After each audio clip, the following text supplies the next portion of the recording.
ఛత్తీస్గఢ్ లో మరోసారి కాల్పుల కలకలం రేగింది. కొంటగావ్ నారాయణపూర్ సరిహద్దులో భద్రతా దళాలకు నక్సలైట్లకు మధ్య కాల్పులు జరిగాయి. ఈ కాల్పుల్లో 2 నక్సలైట్లు మృతి చెందారు.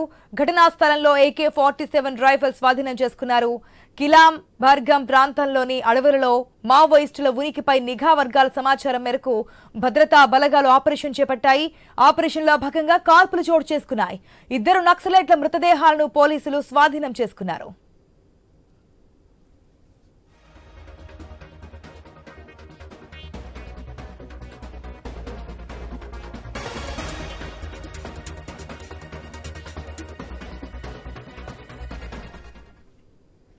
ఛత్తీస్గఢ్ లో మరొకసారి కాల్పుల కలకలం రేగింది. కొండగావ్ నారాయణపూర్ సరిహద్దుల్లో అయితే భద్రతా దళాలకు నక్సలైట్లకు మధ్య కాల్పులు జరిగాయి.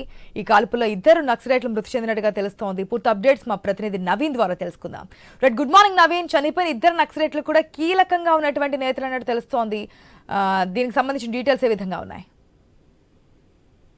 ఆశ కొద్దిసేపటి కింద ఛత్తీస్గఢ్ రాష్ట్రంలోని కొండగావ్ అదేవిధంగా నారాయణపూర్ ఈ 2 జిల్లాల సరిహద్దు దట్టమైన అడవి ప్రాంతాల్లో భారీ ఎన్కౌంటర్ చోటు చేసుకుంది. ఈ ఎన్కౌంటర్ లో 2 కీలక మావోయిస్టులు చనిపోయినట్టుగైతే ఇప్పటికే బస్తర్ ఐజీ సుందర్ రాజన్ అయితే ప్రకటించినట్టు పరిస్థితిగా పడుతుంది. చనిపోయిన వంటి మావోయిస్టుల దగ్గర నుంచి దాదాపుగా AK-47లతో పాటు ఇతర ఆయుధ సామగ్రిని కూడా స్వాధీనం చేసుకున్నారు. 2 డెడ్ బాడీని మొత్తం ప్రస్తుతానికి స్వాధీనం చేసుకున్నారు. వీళ్ళు ఒకరు ఏరియా కమిటీ మరొకరు డివిజన్ కమిటీ నెంబర్ గా ఉన్నారని చెప్పేసి కూడా చెప్తున్నారు. పూర్తిగా కూడా ఇంకా ఆపరేషన్ కొనసాగుతుంది. మావోయిస్టులకు సంబంధించినటువంటి ఎక్కువ సంఖ్యలో కూడా ఆ ప్రాంతంలో ఉన్నారు కాబట్టి మృతుల సంఖ్య పెరిగే అవకాశం ఉంటుందని చెప్తున్నారు. ప్రస్తుతానికైతే ప్రజెంట్ జరిగినటువంటి స్పాట్ ఎక్కడైతే ఎన్కౌంటర్ జరిగిందో ఆ స్పాట్ లో మాత్రం 2 మావోయిస్టులకు సంబంధించినటువంటి డెడ్ బాడీలను స్వాధీనం చేసుకున్నాం. ఇంకా పూర్తిసారి కూడా కాల్పులు అయితే కొనసాగుతున్నాయని చెప్పేసి కూడా చెప్తున్నారు. ఇప్పటికే ఆ ప్రాంతంలో భారీ ఎత్తున కూడా కూమింగ్ అయితే ముమ్మరం చేసినట్టు పరిస్థితి కాబట్టి ఎందుకంటే తెల్లవారుజామున పక్క సమాచారంతో అంటే మావోయిస్టులు ఆ ఏరియాలో ఉన్నారని పక్క సమాచారంతో ఒక్కసారిగా ఆ CRPF తో పాటు అక్కడ ఉన్న DRG బలగాలు ఒక్కసారిగా కాల్పులు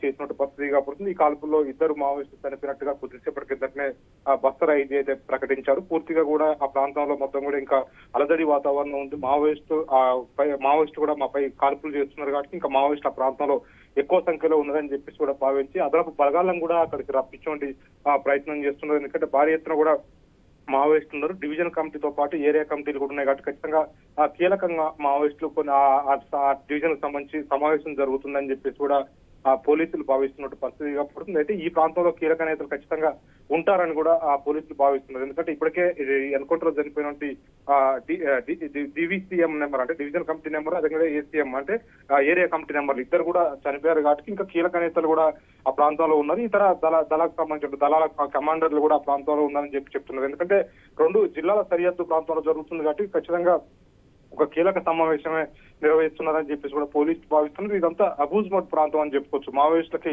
కంచుకోట ఉన్నటువంటి ప్రాంతం. ఈ ప్రాంతంలో మావోయిస్టులు ఆ కీలక సమావేశం చేస్తున్నారు. ఎందుకంటే వరుసగా జరుగుతున్నటువంటి ఆ మావోయిస్టులపై జరుగుతున్నటువంటి దాడుల నేపథ్యంలో కాల్పుల నేపథ్యంలో ఏదో కుట్ర పొందడానికి భారీ ఎత్తున కూడా ఇక్కడ మావోయిస్టులు ఏకమయ్యారని చెప్పేసి కూడా పోలీసులు భావిస్తున్నట్టు పరిస్థితిగా పడుతుంది. ప్రస్తుతానికైతే అక్కడ భారీ ఎత్తున కూడా బలగాలు మోహరించినాయి. కుమ్మింగ్ కూడా నిర్వహిస్తున్నట్టు పరిస్థితి కనపడుతుంది. ఏదైనా భారీ ఎత్తున కూడా మావోయిస్టులు అయితే ఆయుధ సంపదను అయితే కోల్పోయినట్టుగా చేస్తుంది. ఎందుకంటే పూర్తిగా కూడా అక్కడ భారీ ఎత్తున వెపన్స్ కూడా దొరికినాయని చెప్పేసి కూడా చెప్తున్నారు. ఈ నేపథ్యంలోనే భారీ ఎత్తున కూడా అక్కడ భద్రతా బలగాలు అయితే మోహరించినట్టు పరిస్థితి కనపడుతుంది. ఇంకా దాదాపు అంటే ఇప్పుడు చనిపోయినటువంటి మావోయిస్టులకు దాదాపుగా మృతుల మీద ఒకరికి 8 లక్షలు ఉంటే మరొకరికి 5 లక్షల రివార్డు కూడా ఉన్నట్టుగా పోలీసులు అయితే గుర్తించినట్టు పరిస్థితి కనపడతా ఉంది. ఆశ.